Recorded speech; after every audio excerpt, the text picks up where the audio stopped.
Hey YouTube, it's Brian here, the Unlikely Runner, and I'm just checking in with you guys. I haven't been in, I haven't recorded anything, I guess, in a couple of days. Actually, more like a week, week and a half. So yeah, I need to get a little more on top of that. So, I've got my next race coming up in approximately 10 days, and I'm going to be running the Purim 5K. And it'll be my second race of 2017, and then the following weekend I have the Shamrock and Run, which will be my third race, and I look forward to recording those and posting my reviews post race. In the meantime, though, I wanted to talk about a couple of things, and this goes out to those of you that are looking to start running or are looking for your next step. I'm by no means a professional. I'm still figuring this out. I've got less than a year of training and less than a year of actual races underneath my belt, and so take this advice with a grain of salt. This is just my experience talking, and nothing else. So with that, I wanted to say, I pick races very methodically, and I think that as a race organizer, there's several things that you can do to probably increase your turnout. The first is bling. Racers like bling. My daughter runs with me, and my daughter's friend actually wanted to start running with us just for the bling. She wants the t-shirts. The cooler the design, the more likely you're gonna get some runners. And beyond that, I've been reading some articles, and everybody's saying medals. That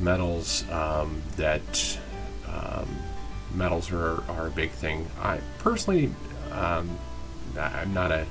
don't really care. I like t-shirts, and obviously the after event is everything. I'm finding that the 5Ks and the 10Ks are really family friendly, and you know what? I can't even see 10Ks because I haven't even done a 10K yet. But the shorter races are very family friendly, and some of the half marathons are very family friendly. I think it really depends on the event, and so that's something to really think about. And if you're going to take your family or friends to one of these races and have them wait for you,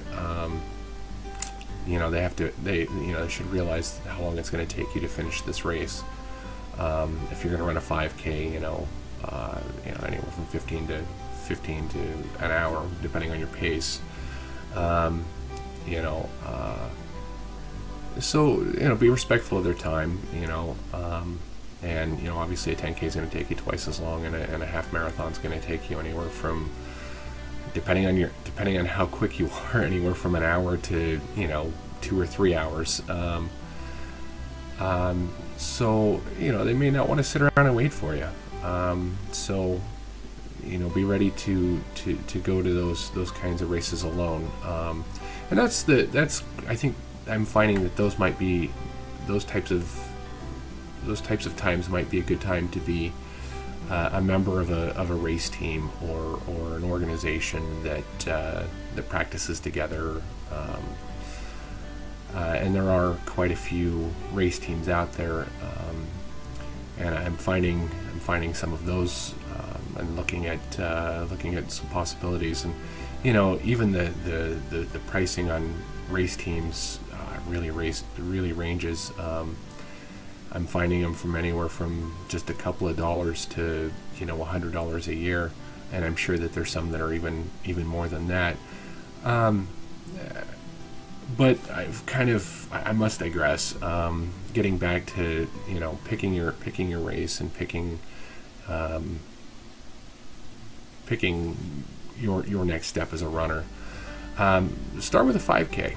5K is 3 miles, and a lot of people are going to say, "Oh, it's just a 5K." Well, a 5K is a very good entry point, and it really is the entry point into running road races. And I don't care what anybody says, 3.1 miles is a feat. And you start looking at the number of people that have run a 5K, and those that would probably never do it greatly outnumber those that have actually done a 5K. And and if you complete a 5K, look at your next step. The next logical step is either an 8-mile run, and there are some out there, and not many. The next step is really a 10K, which is 6.2 miles, and it's a good step up without jumping all the way to a half marathon, because a half marathon is something that you need to take very serious and put the time and the effort and the energy into training and eating right, and putting the miles, training for those kinds of miles, because it's not something that I would recommend just going out and trying on a whim, because it's going to be tough, and you're going to hurt when you complete it. And so start with a 5K. Get out there. Most 5Ks are fairly inexpensive. It really depends on the organization and the number of runners, the age of the run, and the bling. The more bling they offer, typically the more expensive the races become. I've seen races out here in New Jersey run from $15 to $100 for a 5K. Personally, I would never run a $100 5K. It's completely ludicrous to me, and completely crazy. I mean, it would have to be a really good organization and a really good cause for me to even consider it. With my current goal, I'm not running those kinds of races. Maybe I'll consider them next year, because I'm trying to get as many miles in, obviously, as I can, for and while keeping my budget intact, because you run 20 or 30 of those $100 5Ks, and you're talking about substantial amounts of money that maybe not everybody can afford, and I'm going to say that probably most people are not willing to spend that kind of money. So there are lots of inexpensive races out there. Anywhere from $15 to $35 is what I consider inexpensive. Watch out for processing fees and stuff like that on top of the race charges. They can range from a couple of bucks to $5 per person for a race. And sign up early. If you go and wait to race day, they always charge you more. And they also won't guarantee you bling.